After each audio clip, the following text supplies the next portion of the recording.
Xin giới thiệu với quý khách hàng. Trước mặt tôi đây là cái đầu đo chân không hiệu Edward.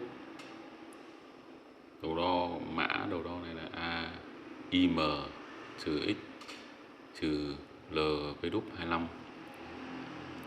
Đầu đo này được công ty trách nhiệm hữu hạn thương mại và dịch vụ An Tài Lộc nhập khẩu và phân phối tại Việt Nam. Tôi xin giới thiệu sơ bộ về các cái thông số kỹ thuật của đầu đo. Thì đầu đo chân không này thì là một loại đầu đo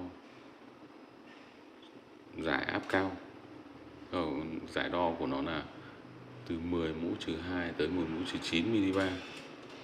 Giải rất là sâu, dùng cho những cái hệ thống coating, PVD và một số các cái ứng dụng cần đo chân không và điều khiển chân không cao.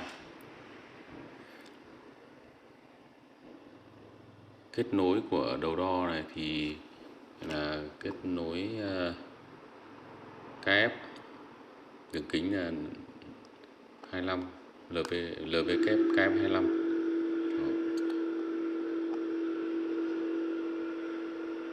Đấy là chi tiết các đầu đo, chi tiết của đầu đo.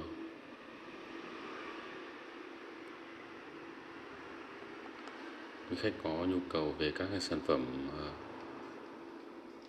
bơm hút chân không Edward, đầu đo Edward, phụ tùng chân không và dịch vụ sửa chữa thì xin vui lòng liên hệ số điện thoại 0915 933 355 để được phục vụ.